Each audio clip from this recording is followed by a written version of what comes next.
गजाननं भूतगणातिसेवितं कपितजम्बूफलचारुभक्षणम् उमातं शोकविनाशकारकं नमामि विघ्नेश्वरं पादुपङ्कजम्। कर्पूरगौरं करुणावतारं संसारसारं भुजगेन्द्रहारं सदा वसन्तं हृदयारविन्दे भवन भवानी सहितं नमामि।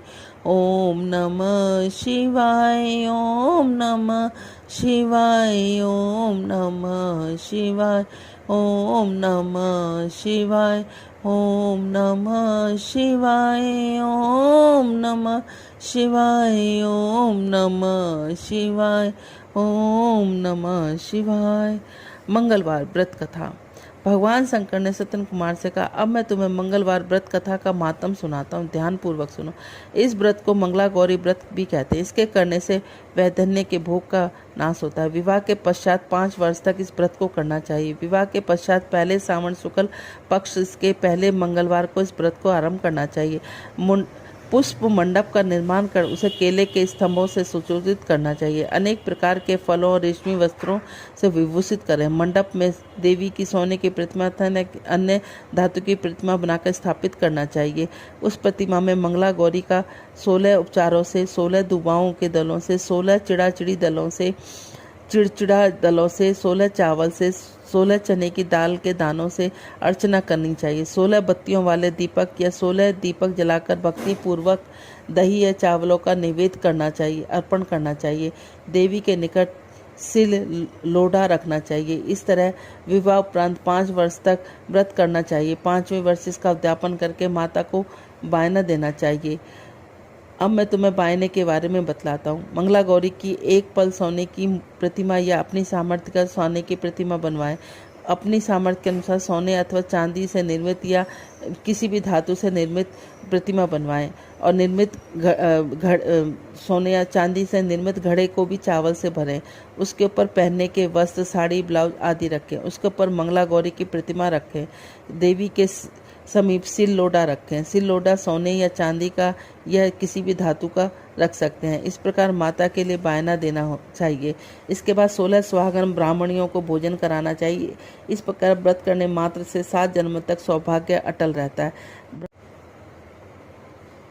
गजाननं भूतगणातिसेवितं कपितजम्बूफलचारुभक्षणम् उमातं शोकविनाशकारकं नमामि विघ्नेश्वरं पादुपङ्कजम्। कर्पूरगौरं करुणावतारं संसारसारं भुजगेन्द्रहारं सदा वसन्तं हृदयारविन्दे भवन भवानी सहितं नमामि। ॐ नमः शिवाय, ॐ नमः शिवाय, ॐ नमः शिवाय, ॐ नमः शिवाय, ॐ नमः शिवाय, ॐ नमः शिवाय, ॐ नमः शिवाय, ॐ नमः शिवाय। मंगलवार व्रत कथा।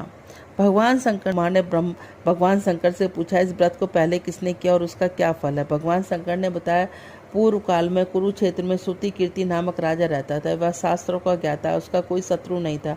वह 64 कलाओं का ज्ञाता, धनुर्विद्या में निपुण था। उसे सब प्रकार का सुख था, परंतु उसके कोई संतान नहीं थी। इस कारण वह दुखी रहता था। उसने संतान के लिए देवी की आराधना की।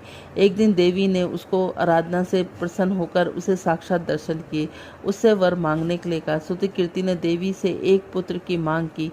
राजा के वचन सुनकर देवी मुस्कुराई। देवी ने कहा, हे राजन, मैं तुम्हें एक दुर्लभ वस्तु की याचना की है, फिर भी मैं तुम्हें पुत्र अवश्य दूंगी।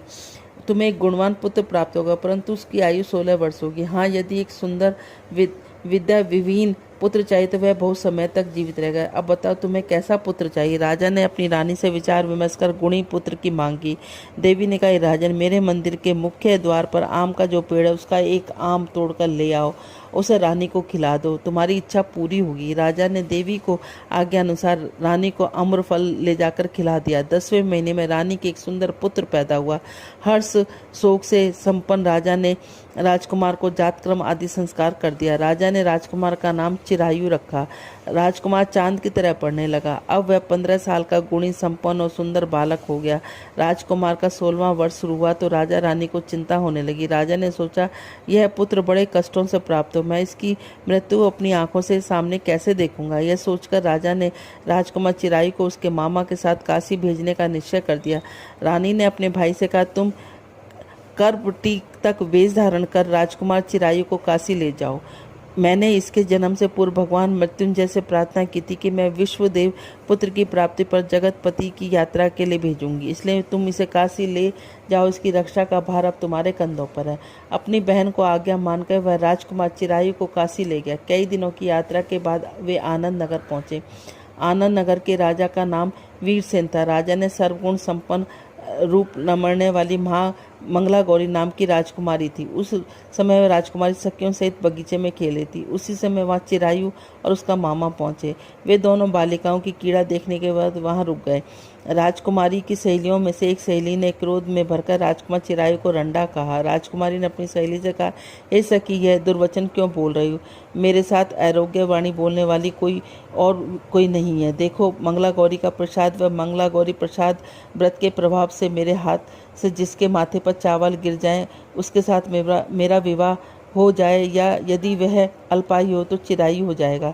इसके बाद सब बालिका अपने अपने घरों को लौट गई। राजकुमारी भी महल में चली गई। उस दिन राजकुमारी मंगला गौरी का विवाह वल्लिका देश के राजा दृढ़धर्मा के पुत्र सुकेतु के साथ होने वाला था, परंतु सुकेतु मूर्ख, कुरूप और बहरा था। इस बात का पता राजा वीरसेन को नहीं था, अतः वह वर वालों ने विवाह मंडप पे एक अन्य अच्छा वर ले जाने का निश्चय किया। विवाह उपरांत प्रस्तुत वर को भगा दिया जाएगा। इस प्रकार सुकेतु राजकुमारी को अपने देश ले जाएंगे। ऐसा विचार कर वर पक्ष कुछ आदमी चिरायु के मामा के पास जाकर बोले, यह बालक तुम हमें दे दो, इसके द्वारा हमारा काम सिद्ध होने वाला है। पृथ्वी पर परोपकार से बढ़कर कोई दूसरा काम नहीं। उस आदमियों की बात सुनकर राजकुमार चिरायु का मामा राजी हो गया, क्योंकि वह बगीचे में मंगला गौरी की बात सुन चुका था। वह आदमियों से बोला, आप लोग इस लड़के को क्यों चाहते हैं? विवाह के लिए वस्त्र गहने तो मांगे जा सकते हैं, लेकिन वर थोड़े ही मांगे जाता है। फिर भी आपका बात रखते हुए लड़का आपके साथ भेज रहा हूँ। वर पक्ष के लोग राजकुमार चिरायु को विवाह मंडप में ले गए। विवाह कार्य संपन्न हो गया। विवाह के बाद रात में जब राजकुमार चिरायु मंगला गौरी के साथ सोया, उसी समय उसका 16वां वर्ष समाप्त हो गया था। ठीक उसी समय काला सांप का रूप धारण करके वहां आया। संयोग उसी समय राजकुमारी मंगला गौरी की नींद खुल गई। उसने सांप को देखा तो राजकुमारी ने सांप की पूजा की, उसे पीने के लिए बहुत सा दूध दिया। मंगला गौरी ने कहा, मैं उत्तम व्रत करूंगी, मेरे पति को छोड़ दो तथा उन्हें चिरजीवी होने का आशीर्वाद दो। देखते देखते सांप मंडप कमंडल में घुस गया।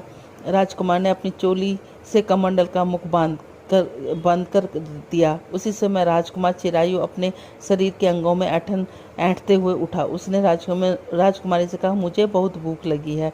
राजकुमारी ने माता के समीप जाकर लड्डू आदि लाकर राजकुमार को खाने को दिया। राजकुमार ने प्रसन्नता से लड्डू खाए। हाथ धोते समय उसके हाथ की अंगूठी गिर गई। वह पान खाकर फिर सो गया। राजकुमारी कमंडल में बंद सर्प को बाहर फेंकने गई, लेकिन विधि के विधान से बाहर जाने पर चमकता हार की क्रांति देखकर वह चकित रह गई। उसने हार को अपने गले में पहन लिया। कुछ रात शेष रहने पर चिरायु का मामा उसे लेने आया। चिरायु को जाने बाद वर पक्ष के लोग सुकेतु को ले आए। मंगला गौरी ने सुकेतु को देखा तो वह बोली, यह मेरा पति नहीं है। सभी बाराती कहने लगे, सुबह यह तुम क्या कह रहे हो? यदि कोई पहचान हो बताओ। इस पर मंगला गौरी ने कहा, रात को मेरे पति ने मुझे जो जड़ा हुआ हार दिया, वह हार के रत्नों की सुंदरता के बारे में बताइए। रात्रि में अम्र सेंचन के समय मैंने पतिदेव को केसर युक्त पैर मेरी जांघ पे लगा हुआ था। उसे देखकर सब लोग बताएंगे कि ये पैर का निशान किसका है। रात्रि के समय जो बातचीत हम दोनों के बीच हुई तथा जो भोजन करा था उसके बारे में यह बताएं। सुकेतु मंगला गौरी के एक भी प्रश्न का उत्तर न दे सका। इस पर कन्या पक्ष वाले ने बारात को बिना दुल्हन के वापस भेज दिया। मंगला गौरी के पिता महाराज वीरसेन ने महायज्ञ कराया। उसे यह भी पता चला कि वर पक्ष वालों ने अपने कुरूप राजकुमार के स्थान पर किसी अन्य सुंदर युवक को विवाह मंडप में ले आए थे। उस समय अनजान युवक उसके साथ मंगला गौरी का विवाह हुआ है। अब मंगला गौरी राजमहलों के बरामदे में एक चिक्की ओट में बैठ गई। आते आते प्रत्येक व्यक्ति को देखने लगी। इधर चिरायु भी वहाँ के हालचाल जानने की इच्छा से अपने मामा के साथ उधर आया। जैसे ही चिरायु महल में आगे से गुजरा, मंगला गौरी ने उसे पहचान लिया। अपने पिता राजा वीरसेन से बोली, यह आदमी जो अभी अभी गया है वही मेरा पति है।